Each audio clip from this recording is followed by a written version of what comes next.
Boa noite. Está começando mais um programa O Livre, pela Band MT, TV Cidade Verde. O convidado de hoje é o deputado federal Nilson Leitão. Eu vou tentar resumir aqui o teu currículo, que é vasto, né, Nilson?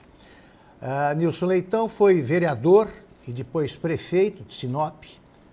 Aliás, entre o mandato de vereador e a prefeitura, você comandou por 2 mandatos.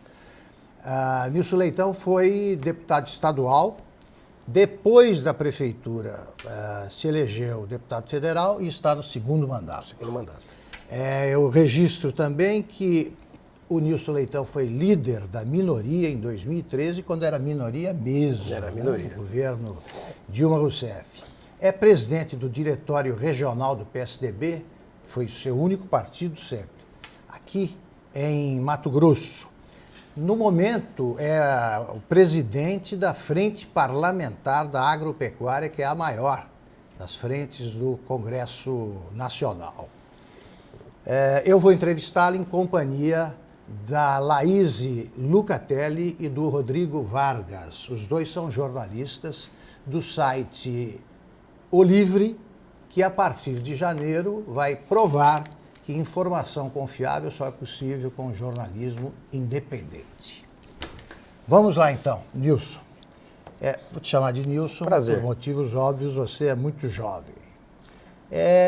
Você foi deputado federal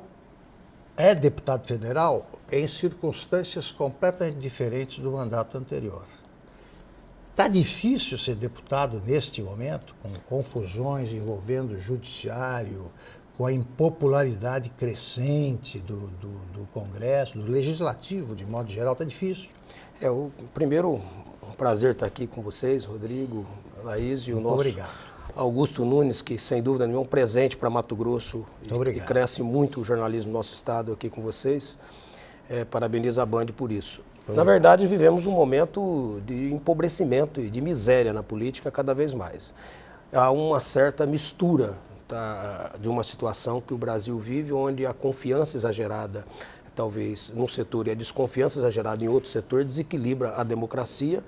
E aí um conflito enorme na cabeça de todo mundo, onde precisa efetivamente fazer as reformas que o Brasil necessita para sobreviver, para sair dessa crise econômica, mas com um Congresso totalmente enfraquecido, sem condições morais de enfrentar uma população e dizer, olha, precisa dessa reforma. Se você não consegue ter um Congresso com a força suficiente para fazer as reformas que o Brasil precisa. Talvez essa situação que nós estamos vivendo poderemos pagar aí um preço caríssimo ali na frente, porque não contribui hoje a enfraquecer o Congresso ainda mais. A ideia de que trocar os 513 deputados e os 81 senadores por novos melhoraria o Brasil.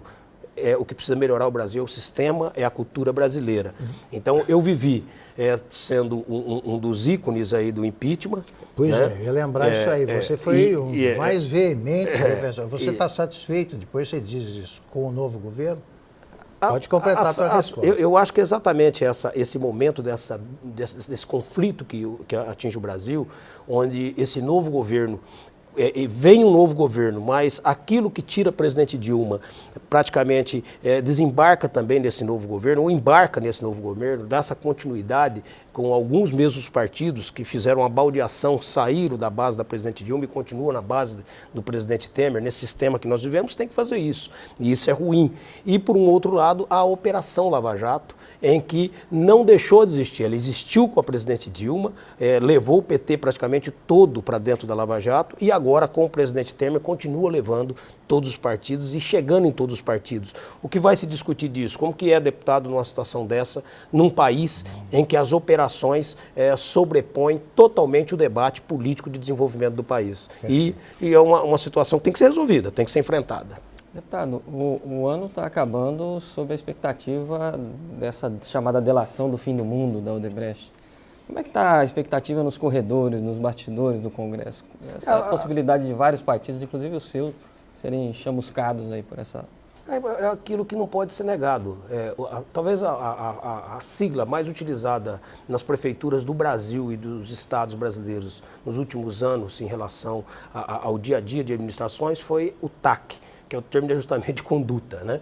Houve isso na área ambiental, houve isso em tudo quanto é setor, onde o Ministério Público entrou para fazer valer a legislação, as prefeituras não conseguiram resolver por várias razões e acaba vindo o TAC. No sistema político, não se engane. É até difícil um político falar isso, porque vai parecer o contrário. Mas não vai ter jeito. O sistema brasileiro existiu desde a democracia, ou talvez até antes disso, na era militar, com esse sistema. Esse sistema onde, de fato, trouxe todas as disputas eleitorais de forma equivocada. Chega num momento que, através da delação premiada, porque não tiveram condições de fazer isso antes, ou competência, porque toda eleição você tem a fiscalização, você tem a presença do Ministério Público, você tem a presença da Polícia Federal, mas somente agora, com delação, é que vem descortinar todo esse passado da forma que se fazia e que se faz campanha eleitoral. Então, peraí, vamos demonizar todo mundo? Vamos prender todo mundo que usou celular dirigindo? Vamos prender todo mundo que dirigiu sem cinto de segurança? Né? Não pode se esquivar da culpa. Mas é necessário entender que precisa fazer um corte, precisa entender até que ponto vai ser isso. É só estudar o que houve com Mãos Limpas na Itália. Né? Eu tenho parentes que moram na Itália e a Itália vive ainda uma miséria enorme, uma falta de confiança enorme. Quando perde essa confiança total nos poderes, a miséria é total. E aí a crise ela passa de ser política e passa a ser econômica, deixa de ser política e passa a ser econômica. Então eu acho que esse momento agora do fim do mundo vai acontecer o quê? A lista do Odebrecht, ela precisa separar o que não houve essa separação, que é o Caixa 1, com dinheiro de empresas envolvidas na Lava Jato, o Caixa 2 e a propina. São 3 setores diferentes. É que quem juntou tudo isso foi o Departamento de Propinas da Odebrecht. É isso. Juntou todo mundo e fez uma lista só. Aí começa no meio do caminho e diz, olha, o deputado aqui realmente o nome dele está na lista, porém ele recebeu o Caixa 1. Olha, esse aqui recebeu o Caixa 2, mas não é propina. Ele recebeu um dinheiro de campanha e não é a propina. Não foi feito uma negociação de um contrato. Então tudo isso acabou demonizando todo o setor e trazendo mais uma vez aí a falta de credibilidade do setor e, acima de tudo, uma raiva da população. Laís.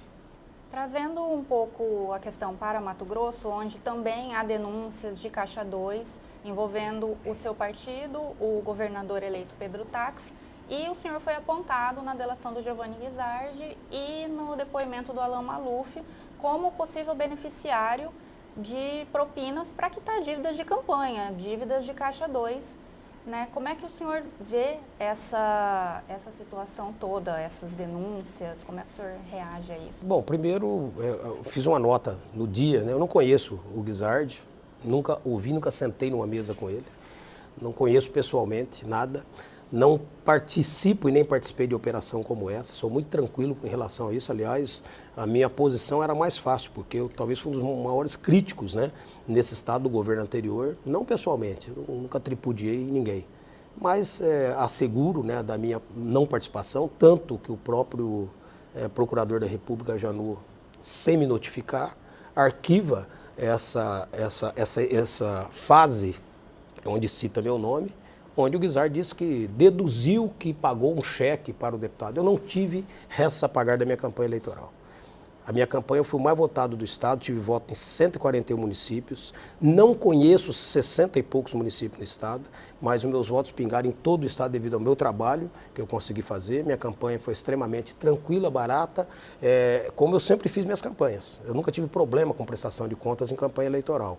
E não participei disso, não ficou conta para pagar em 2015 das minhas campanhas, em nenhum lugar. Esse é o desafio que posso fazer para qualquer um deles. Agora, é claro que a minha relação de amizade com o secretário de Educação, com o Permínio, é inegável. Ele é meu amigo, eu sou de dentro da família dele, do pai, da mãe, dos irmãos. O Permínio é uma pessoa que eu estimo muito, né? Não nego minha amizade jamais. Se houve um erro, como ele mesmo confessou, não é motivo para me tripudiar, ao contrário disso, ou fugir de qualquer tipo de relação de amizade. Eu não fiquei triste, eu acho que não é decepcionado, fiquei triste. Eu acho que eu não vou ser hipócrita, nem demagogo, fiquei triste.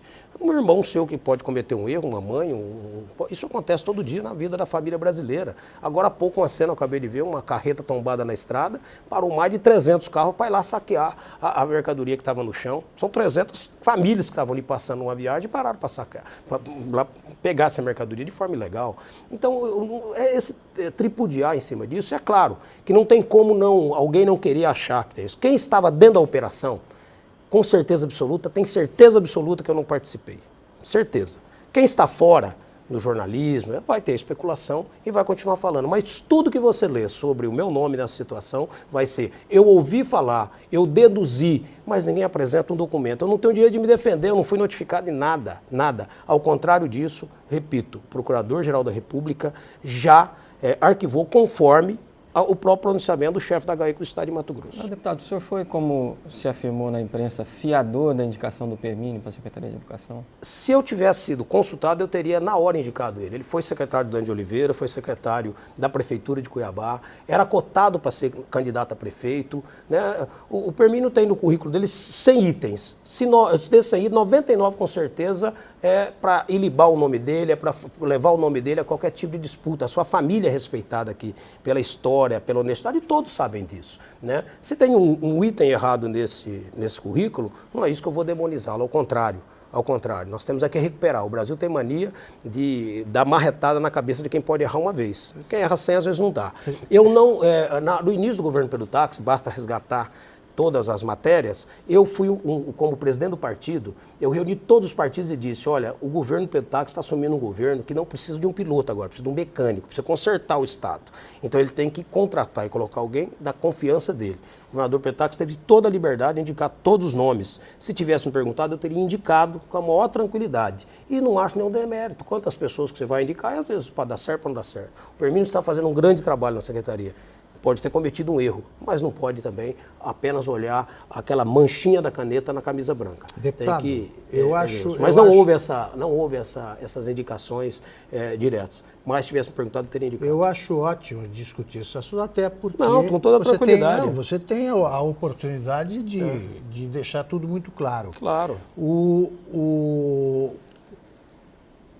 senhor é a favor, você é a favor do prosseguimento das investigações. Claro, lógico. Só te beneficia se claro. você não tem nada a ver com isso. Olha, eu vou te falar uma coisa. Eu tenho uma história como prefeito. Todo mundo que foi gestor sofreu muito com o Ministério Público. Todos os gestores no Brasil.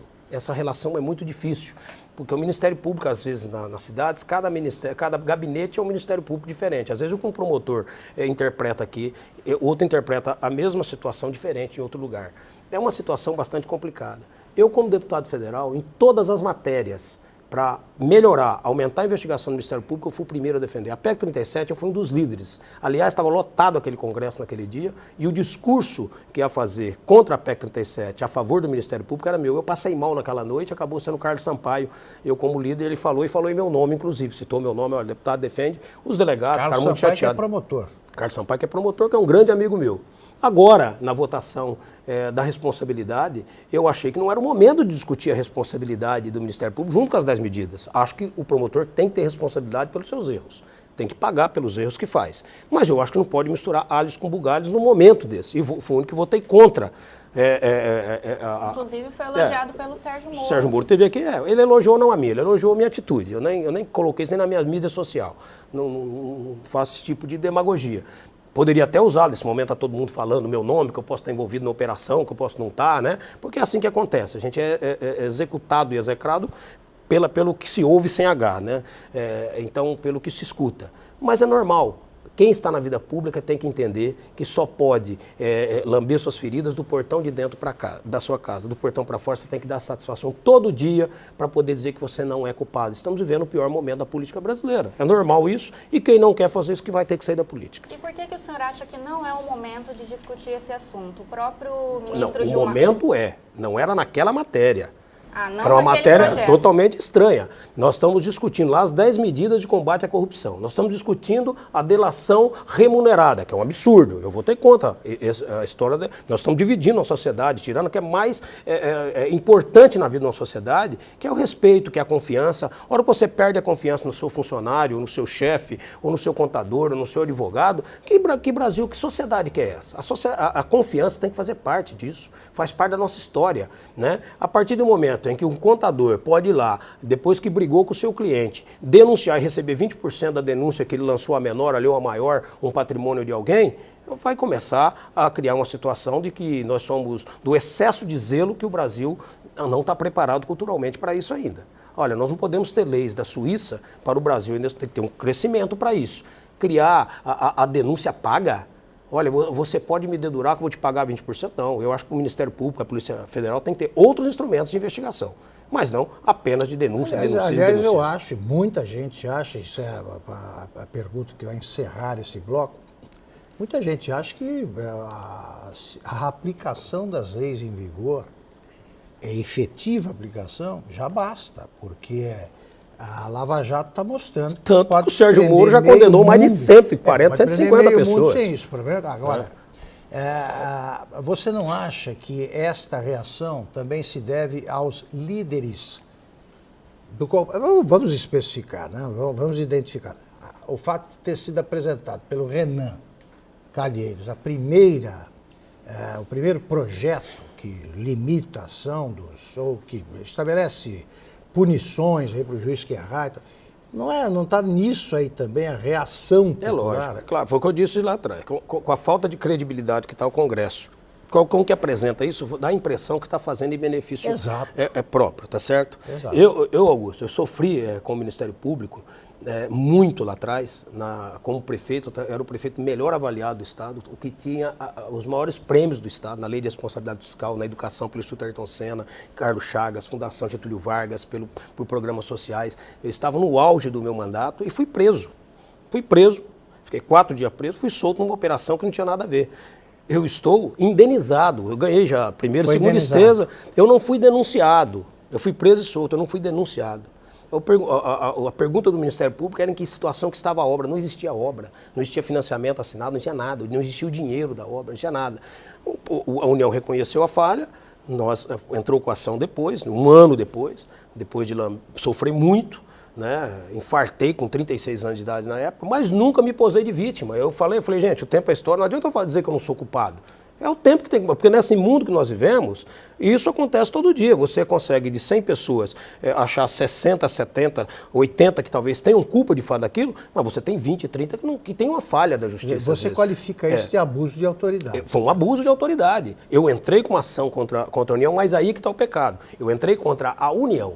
Quem está pagando essa conta é a população, para mim, que fui prejudicado. Não é um promotor que errou, não é quem fez a falha. Eles falharam nesse caso comigo. Tanto que eu já ganhei na primeira instância, na segunda, eu não tive ação. O que subiu do Ministério Público, tive voto favorável do ministro Teori, tive voto favorável do Gilmar Mendes, e tudo isso morreu o assunto sem eu ter direito a me defender. Eu não fui notificado para fazer defesa, eu só fui atacado, né? Aí acabei fazendo coisas que não era do meu feitio, entrei com uma ação contra alguns setores da mídia, ganhei e não quis receber o dinheiro, não recebi, não foi isso, não era a minha intenção, mas, poxa, entrar na minha caixa, era meu filho do berço, de 3 anos de idade, minha mulher grávida, uma coisa sem nem pé nem cabeça, que não tinha um indício de nada.